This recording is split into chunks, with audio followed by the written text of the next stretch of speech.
السلام علیکم ویورز، آج کا پہلا سوال ہے خابر چدھڑ صاحب ہیں ناروال سے۔ وہ کہتے ہیں کہ جی آج کل سوشل میڈیا پہ ٹاپ ٹرینڈ ہے کہ اسٹینڈ ود عمران خان، یہ ٹرینڈ بھی حکومتی وزیر چلا رہے ہیں، کیا پہلے وزراء عمران خان کے ساتھ نہیں تھے جو انہیں یہ ٹرینڈ چلانا پڑ رہا ہے؟ آج اس ٹرینڈ کی ضرورت کیوں پیش آئی؟ کیا حکومتی وزراء کسی خاص حلقے کو پیغام دینا چاہتے ہیں؟ نہیں خبر صاحب، ایسا خاص حلقے کو پیغام کیا دینا ہے، چلو مسیوم کر لیتے ہیں کہ وہ بھی شاید، لیکن ایک بات آپ یاد رکھیں کہ چاپلوسی، چمچہ گیری، خوشامد، نمبر ٹانگنا، یہ درباری پن، یہ ہمارے سیاسی کلچر کا، ویسے تو ہمارے پورے کا پورے کلچر کا ہی حصہ ہے، لیکن سیاسی کلچر میں چونکہ سٹیکس بڑے ہوتے ہیں، مسئلہ اقتدار کا ہوتا ہے، اس لیے وہاں یہ سارا کچھ عام ہے، اس میں کوئی نئی بات نہیں ہے، اور اس طرح کے ٹرینڈز چلتے رہتے ہیں۔ مجھے تو اندازہ نہیں، چونکہ میں سوشل میڈیا وغیرہ پہ اپنے آفس کی طرف سے مجھے جو وہ کہتے ہیں میں کر دیتا ہوں، میں سوشل میڈیا وغیرہ دیکھتا نہیں، جس طرح میرا سیل فون بھی نہیں ہوتا، تو اس لیے مجھے ان چیزوں کا پتہ نہیں، لیکن اگر یہ ٹرینڈ ہے تو کوئی بات نہیں، اور 2-4 دن میں ختم ہو کر کوئی نیا ٹرینڈ آ جائے گا، اس کو سنجیدگی سے لینے کی ضرورت نہیں۔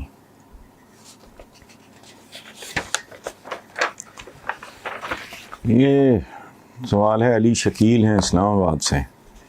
وہ کہتے ہیں جی رنگ روڈ اسکینڈل میں آئے روز نئے انکشافات ہو رہے ہیں، کیا یہ اسکینڈل حکومت کے گلے پڑ سکتا ہے؟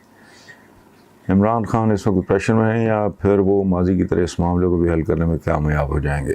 لوگ تو اسکینڈل کو دوسرا پاناما اسکینڈل قرار دیں گے۔ وہ کہتے ہیں جی ایک بڑا مشہور مصرع ہے، خلقت شہر تو کہنے کو فسانے مانگے، ہم نہ ہوتے تو کسی اور کی باتیں ہوتی۔ یہ ہمارا قوم کا مزاج بھی ہے کہ اس طرح کا اسکینڈل بھائی ہو رہا ہے، انکوائری اس کا انتظار کر لیں، وہ دیکھ لیں کہ کیا بنتا ہے۔ اچھا رہ گیا کوئی پریشر، تو عمران خان پریشر اس طرح کے لینے والا آدمی نہیں ہے، اور اس میں اس کا رول بھی کوئی نہیں ہے۔ حکومت نے خود ہی یہ سلسلہ کھولا ہے، اس کی انکوائری وغیرہ ہو رہی ہے، اس کا انتظار کر لیں۔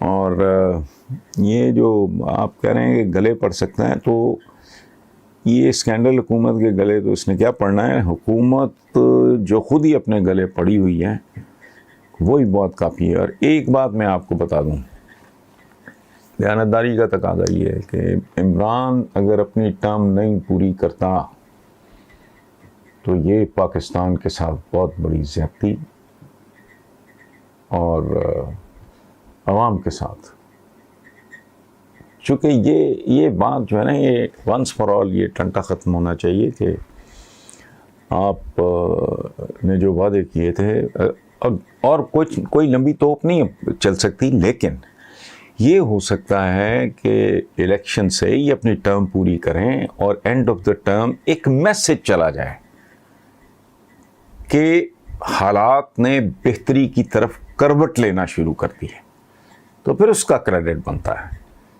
جس کو اشروں میں برباد کیا، جس اکانومی کو، جن حالات کو، اداروں کو برباد کیا، اکانومی کو برباد کیا، تو ایک بندے کو اگر ہم من حیث القوم میں 1 سال بھی نہ دے سکیں تو پھر ہمارے ساتھ جو بھی ہو وہ کم ہے۔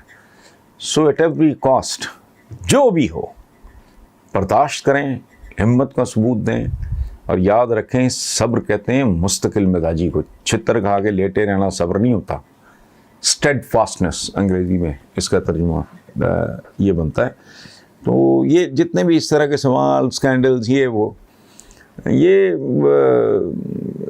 ان سے ذرا پلیز تھوڑا سا، میں بھائی کے طور پہ آپ کو مشورہ دے رہا ہوں، تھوڑا سا انسان ان ایشوز سے بھی پہچانا جاتا ہے جن میں وہ دلچسپی لے رہا ہوتا ہے۔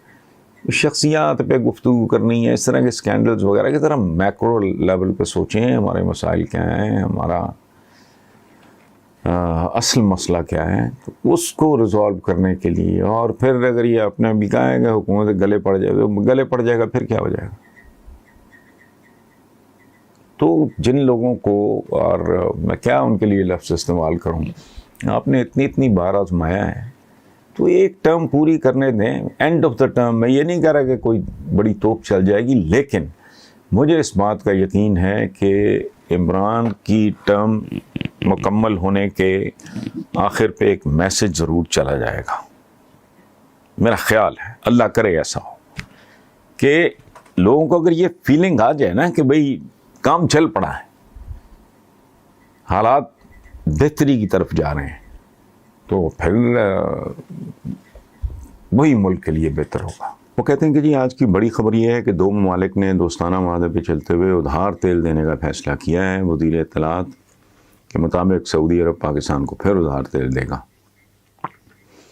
اس کے لیے سالانہ $3 ارب تک مؤخر ادائیگی کا اصولی فیصلہ ہو گیا ہے. لوگوں کو انصاف کی تلاش ہے، روزگار کی تلاش ہے، معیاری تعلیم کی تلاش ہے، مگر یہاں تو قرض پہ قرض پہ قرض لیا جا رہا ہے. آخر آپ ہی بتائیں کہ اس ملک کا نظام کیسے ٹھیک ہونا ہے.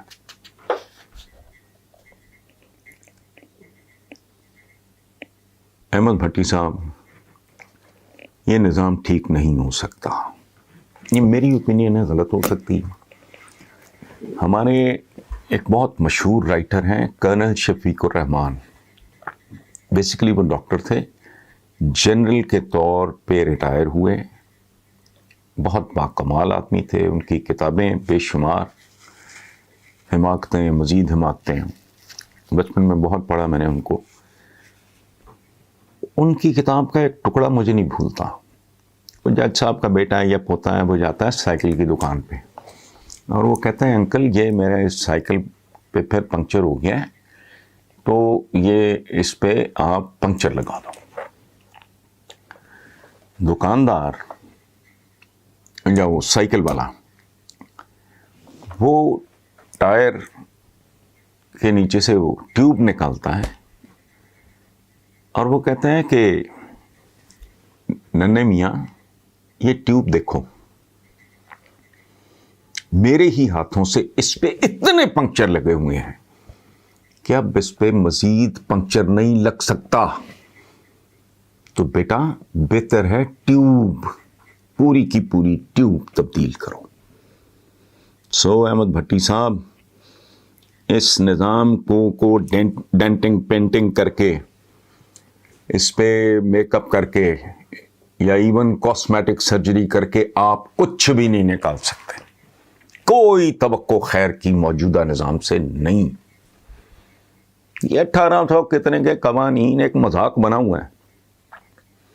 آپ کو پوری کی پوری ٹیوب چینج کرنی پڑے گی. مطلب یہ ہے کہ اس نظام میں کچھ نہیں ہو سکتا، کسی اور نظام میں کوئی گنجائش ہو تو ہو.